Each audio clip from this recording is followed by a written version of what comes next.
Bonjour à tous, alors aujourd'hui on va apprendre à observer la station internationale ISS. Alors tout d'abord, avant de commencer l'observation, il faut déjà prévoir son arrivée.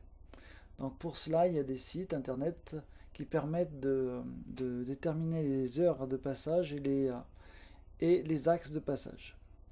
Alors on va utiliser le site Events Above, d'accord, qui est donc accessible sur www.events-above.com. Et là, vous allez lui donner vos coordonnées. Donc, par exemple, là, c'est Paris qui est rentré en location. On va rentrer un nouvel emplacement. Donc, je vais mettre, par exemple, Marseille. Et là, je fais Church. Et si c'est bon, vous validez en dessous par la touche Update. Donc, nous sommes sur Marseille. On peut ici voir la localisation avec les degrés nord et degrés est. Et puis dessous, vous venez mettre votre langage. Donc moi, je vais utiliser le français. Alors vous voyez que l'heure ici, midi 8, c'est l'heure de ma montre et aussi de mon ordinateur. Donc le système est capable de détecter par rapport à votre localisation quelle est l'heure sur votre montre. Donc c'est l'heure time sera donc l'heure locale. Donc après, vous avez une première solution, c'est d'aller sur ISS ici. Et là, il va vous donner ce tableau. Donc première chose, vous avez ici le jour. Ici, vous avez la luminosité. Plus c'est négatif, plus c'est lumineux.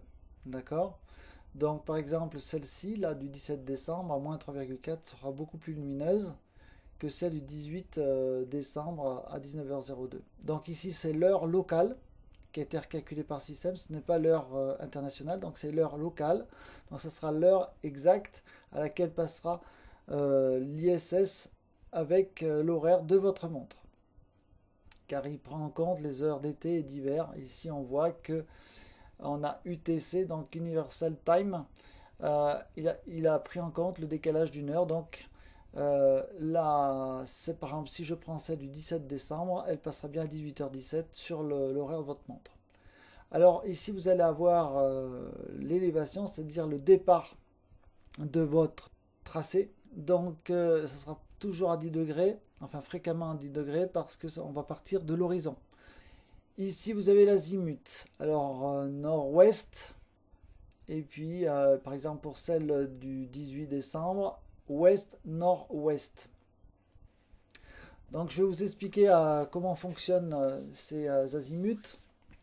Alors tout d'abord, le nord est en haut, le sud en bas, l'est à droite, l'ouest à gauche. Alors le nord-est est situé bien sûr entre le nord et l'est, et le nord-nord-est est situé plus près du nord que de l'est.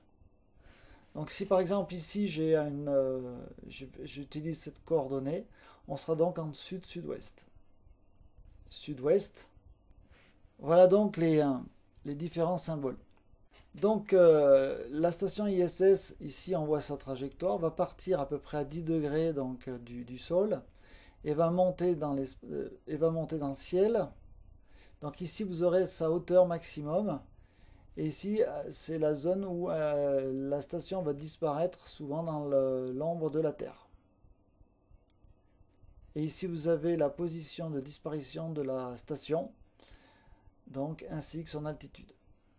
On retrouve donc le nord, le sud, south en anglais, east c'est l'est, et west commence par un W en anglais.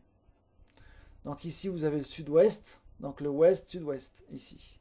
Donc en revenant sur le site, on va comprendre toute la ligne. Donc par exemple là sur un 18 décembre, ici on aura une magnitude de moins 1,2 qui ne sera pas très lumineux. À 19h02, il va arriver sur l'horizon ouest-nord-ouest.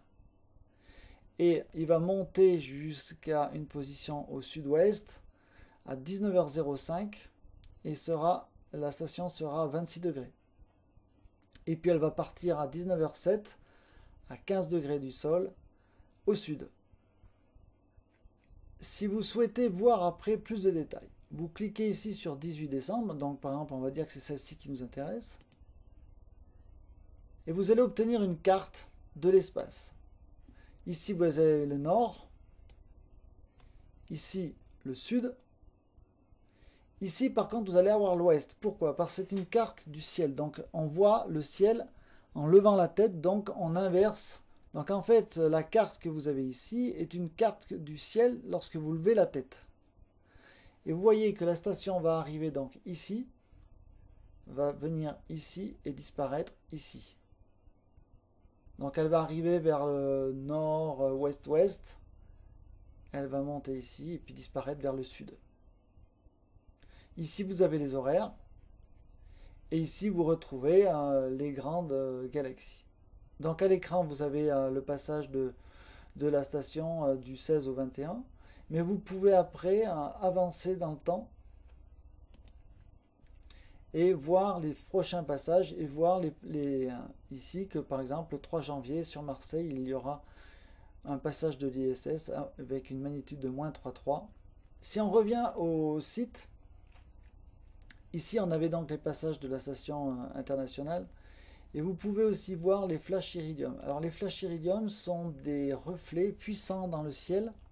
Donc, vous voyez, la magnitude est beaucoup plus forte, -5, -6, presque -7. Ce sont donc des flashs qui vont apparaître dans le ciel et avec des fortes magnitudes. Donc, je vous conseille d'aller sur Flash Iridium pour vraiment avoir des observations fortes de reflets des satellites dans l'espace. À vous de jouer et bonne observation. Hello, I'm Sunny Williams. I'm up here on the International Space Station. So right now we're in the Japanese laboratory. This is one of the cool things about space too. It sort of looks like there's a big old hole here, but you don't even think twice about it. You can just jump over the hole, or if you want, you can go jump into the hole. I'm coming down. Woo!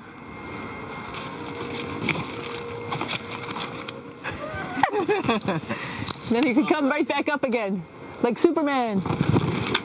Woo!